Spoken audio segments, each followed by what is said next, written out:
IBN 7 हौसला है।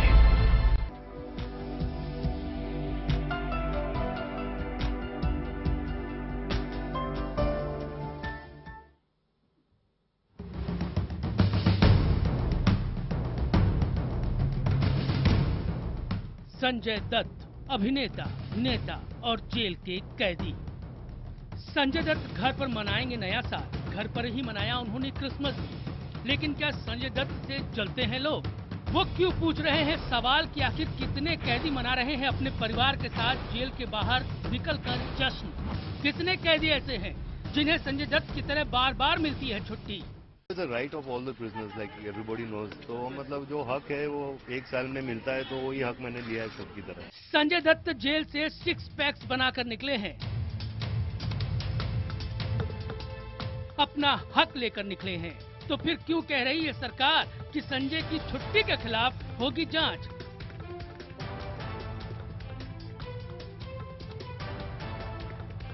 आखिर क्यों महाराष्ट्र सरकार संजय दत्त की जेल से छुट्टी पर टेढ़ी कर रही है अपनी निगाह?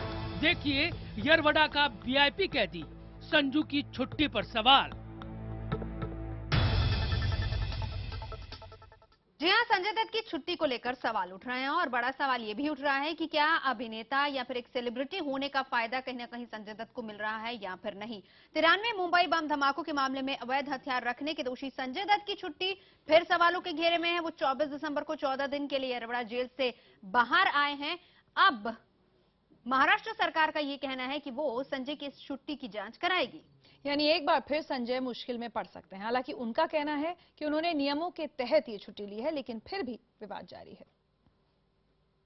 जो हक है वो एक साल में मिलता है, तो वही हक मैंने लिया है सबकी तरह। यरवड़ा जेल से अपना हक लेकर संजय दत्त एक बार फिर खुली हवा में सांस ले रहे हैं। 24 तारीख को जब वो जेल से बाहर निकले तो उन्हें देखकर हैरानी हुई। वो बेहद दुबले पतले नजर आ रहे थे, चेहरे पर अधपकी दाढ़ी थी। लेकिन इससे पहले कि मीडिया उनसे कुछ पूछता, उन्होंने खुद ही ये बताने की कोशिश की कि वो जेल में कमजोर नहीं हुए हैं, बल्कि उन्होंने अपना वजन 18 किलो कम कर लिया है। सबूत के तौर पर उन्होंने अपने 6 पैक्स एब्स भी दिखाए। अरे यार, मतलब अभी इससे कम करो तो गायब हो जाऊंगा यार। I've got a 8 pack। लेकिन हैरत है कि देश में चर्चा संजू बाबा के इस लुक्स को लेकर नहीं हुई। चर्चा इस बात की भी नहीं हुई कि संजय ने जेल में 6 पैक्स बनाए हैं। चर्चा ये शुरू हुई कि आखिर जेल से कैसे फिर बाहर निकल गए संजू बाबा। आखिर इस फिल्मी मुन्ना भाई को इतनी छुट्टी मिलती कैसे है? मैं जैसे सबकी तरह मैं भी वैसे ही एक कैदी हूँ जो सजा काट रहा हूँ, और मेरी भी लीव जो मैंने लगाई थी वो 5 महीने पहले लगाई थी, और ऐसा कुछ स्पेशल ट्रीटमेंट होता तो फिर 15 दिन में मुझे लीव मिल जाती थी, नहीं, लेकिन 5 महीने के बाद मुझे फर्लो मिला है। जेल से निकलकर ये आम कैदी अपने घर पहुंचा नए साल का जश्न मनाने।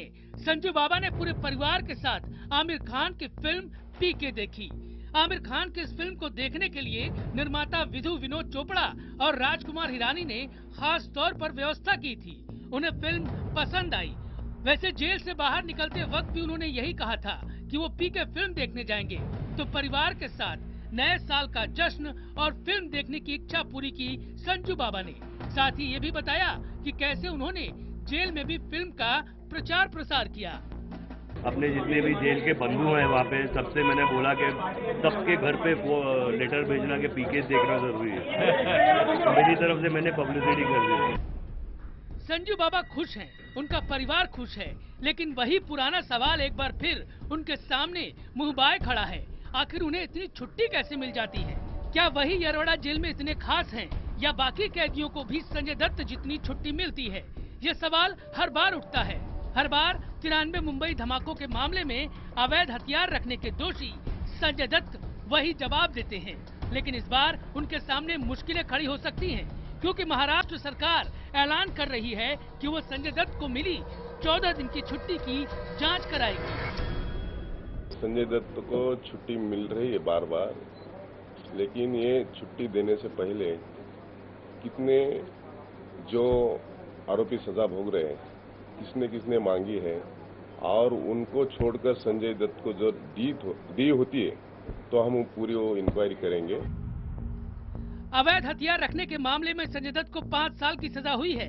ये सजा उन्हें यरवड़ा जेल में काटनी है, लेकिन इस सजा के दौरान वो कई बार जेल से बाहर भी निकले हैं। इस बार वो जेल से फरलो के तहत बाहर आए हैं। फरलो यानी छुट्टी। तो संजय दत्त ने 2013 सितंबर महीने में 14 दिन की फरलो यानी छुट्टी ली। छुट्टी को उन्होंने 14 दिन तक और बढ़ाया, यानी वो 28 दिनों तक बाहर रहे। 2013 दिसंबर में वो 15 दिन के पैरोल पर बाहर निकले। पत्नी मान्यता की खराब तबीयत का हवाला देते हुए इस पैरोल को भी उन्होंने 15 दिनों तक बढ़वाया, यानी वो 30 दिनों तक बाहर रहे। फरवरी में भी 30 दिनों तक वो बाहर रहे। 21 मार्च को वापस जेल गए और एक बार फिर वो 14 दिन के फरलो पर बाहर हैं। नियम के मुताबिक अगर कोई कैदी पैरोल पर 30 दिन और फरलो पर 28 दिन तक जेल से बाहर रहता है तो वो अगले साल ही इसके आधार पर छुट्टी मांग सकता है। पत्नी को या खुद को कैंसर का इलाज होना है, उनको पैरोल या फरलो नहीं दिया गया और संजय दत्त को दिया जा रहा है। उस वक्त भी कोर्ट ने फटकार लगाई थी कि आप क्या कानून के साथ खिलवाड़ कर रहे हैं। अब सरकार जांच करेगी कि आखिर संजय ने अपनी ताजा छुट्टी किस नियमों के तहत ली है या फिर उन्हें वीआईपी कैदी होने का फायदा मिला। संजय दत्त जिस वक्त अपनी पत्नी मान्यता की तबीयत खराब होने की बात कहकर जेल से छुट्टी पर गए थे, उस वक्त भी ऐसी बातें सामने आई थी कि जेल प्रशासन आम कैदियों की छुट्टियों को तो रद्द कर देता है, लेकिन वो संजय को वीआईपी ट्रीटमेंट दे रहा है। मीडिया में मान्यता की पार्टी में शामिल होने की तस्वीरें भी छपी थी और उनके बीमार होने पर सवाल उठाए गए थे। यहाँ तक कि बॉम्बे हाईकोर्ट में संजय की छुट्टियों पर सवाल उठाते हुए याचिका भी दायर की गई थी। इसके बाद संजय को जेल वापस जाना पड़ा था। अब एक बार फिर संजय दत्त मुश्किल में पड़ सकते हैं। विवेक गुप्ता, मुंबई, IBN 7। कई ऐसे कैदी हैं जिनकी याचिकाएं सालों से पड़ी हुई है, लेकिन आज तक उन्हें जेल से छुट्टी नहीं मिली। बहरहाल संजय दत्त को मिले फरलॉ की सच्चाई जांच के बाद सामने आ जाएगी, लेकिन इस बात से कोई इनकार नहीं कर सकता कि इस देश में सेलिब्रिटियों के काम बड़े ही आसानी से कर दिए जाते हैं। कैमरामैन मयूर के साथ दिनेश मौर्य, मुंबई, IBN 7। और सवाल भी हम यहाँ पर यही उठा रहे हैं कि क्या वीआईपी या फिर सेलिब्रिटी कैदी होने का फायदा संजय दत्त उठा रहे हैं या फिर नहीं। हमारे साथ दिनेश, हमारे संवाददाता इस वक्त जुड़े हुए हैं। दिनेश, अगर छुट्टियों की लिस्ट की बात करें, हालांकि हमने अपने पैकेज में दिखाया मार्च 2013 से मई 2014 की बात करें तो 118 दिन की छुट्टी ले चुके हैं संजय दत्त, अब दोबारा 14 दिन।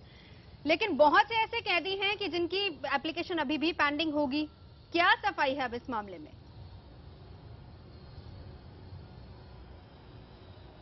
देखिए, यह मुद्दा यही है कि उन्हें जो पेरोल या फरलो दिया जा रहा है, सवाल उस पर नहीं है। जितनी तेजी और जितनी आसानी से संजय दत्त को पेरोल मिल रहे हैं, सवाल वही बना पड़ा हुआ है कि ऐसे में कई ऐसे कैदी है, महाराष्ट्र के अलग अलग जेलों में हजारों कैदी पड़े हुए हैं जो सालों से उनके याचिकाएं पड़ी हुई, लेकिन उन्हें जेल प्रशासन की तरफ से कंसिडर नहीं किया जाता है। जिन पुलिस विभाग को जहां वो रहते वहां से एक NOC देना होता है जेल प्रशासन को, वहां से NOC नहीं मिलता। वहीं दूसरी तरफ संजय दत्त है जिन्हें आवेदन करने की बस देर है, उसके बाद उन्हें पेरोल चाहिए या फरलॉ चाहिए, वो उन्हें बड़ी ही आसानी से दे दिया जाता है।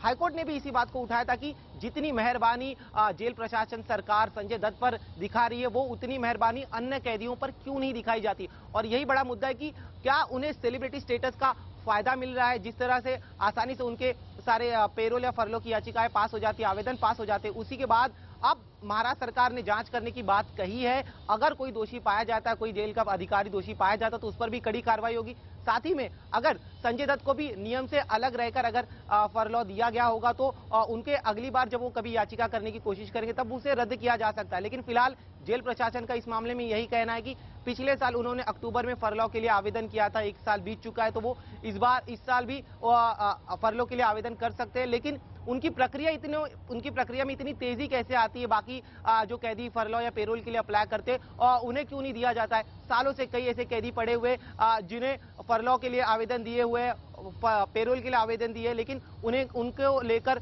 जेल प्रशासन की तरफ से इतनी तेजी नहीं दिखाई जाती है। फरलॉ की अगर हम बात करें तो पेरोल में कारण बताना होता है कि आपको छुट्टी क्यों चाहिए, लेकिन अगर आप फरलॉ ले रहे तो वहां पे आपको कारण भी बताने की जरूरत नहीं है। कोई भी कैदी समाज से और अपने परिवार से जुड़ा रहे, इसीलिए उन्हें वो छुट्टी दी जाती है। लेकिन कारण बताने के बावजूद भी कई कैदियों को छुट्टी नहीं दी जाती। तो कुल मिलाकर संजय दत्त को जिस तेजी के साथ छुट्टियां दी जा रही है, मार्च 2013 से मई 2014 118 दिन छुट्टी दी गई है, अब दोबारा एक 14 दिन की छुट्टी दी गई, तो कहीं ना कहीं इस तेजी पर सवाल उठना बहुत जरूरी है। जी दिनेश, सवाल उठना जरूरी है और पहले भी जब खबरें इस तरह की आई हैं कि कुछ कैदी ऐसे हैं जिनको ज्यादा जरूरत है फरलो की, जिन्हें नहीं दी गई, जिन्हें छुट्टी नहीं दी गई निकलने की, अब सरकार भी कह रही है इसकी जांच कराएगी। कोई भी ऐसी चांस आपको दिख रही है कि ये 14 दिन से पहले संजय दत्त से कहा जाए वापस जाने को? नहीं देखिए, ऐसा बिल्कुल नहीं हो सकता। नियम के तहत पिछले साल उन्होंने अक्टूबर में 14 दिन का फरलॉ लिया था, 1 साल से ज्यादा वक्त बीत चुका है, तो नियम के तहत संजय दत्त फरलॉ के अधिकार लायक बनते हैं, एलिजिबल है। लेकिन जिस स्पीड से दी गई, इसके पहले कुछ और कैदी उन्होंने भी फरलो या पेरोल के लिए आवेदन दिए गए थे, तो क्या उन्हें सबको दरकिनार करते हुए संजय दत्त की याचिका को प्राथमिकता दी गई? ये जांच का मुद्दा है और इसी मुद्दे पर सरकार अब जांच कराएगी कि बाकी अन्य जिन कैदियों ने अगर फरलो के लिए आवेदन किया गया तो क्या उन्हें पीछे छोड़ दिया गया, संजय दत्त को प्राथमिकता दी गई। और जिस पुलिस विभाग ने एनओसी दिया कि संजय दत्त को अगर जेल से बाहर आते तो कोई खतरा नहीं है, वो वापस जेल में चले जाएंगे, वो किस ग्राउंड पे दिया गया, क्या नजदीकी वजह से ये दिए गए, तो कई सारे मुद्दे जिस पर अब जांच की जाएगी। बिल्कुल, यानी नियम के मुताबिक सही है, लेकिन सवाल जो उठ रहे हैं वो सिर्फ इसी बात को लेकर उठ रहा है कि अगर आप याचिका डालते हैं तो उसमें इतनी तीव्रता, इतनी तेजी कैसे आ जाती है, क्योंकि बहुत से ऐसे लोग हैं जिनकी याचिकाएं अभी भी पेंडिंग होंगी।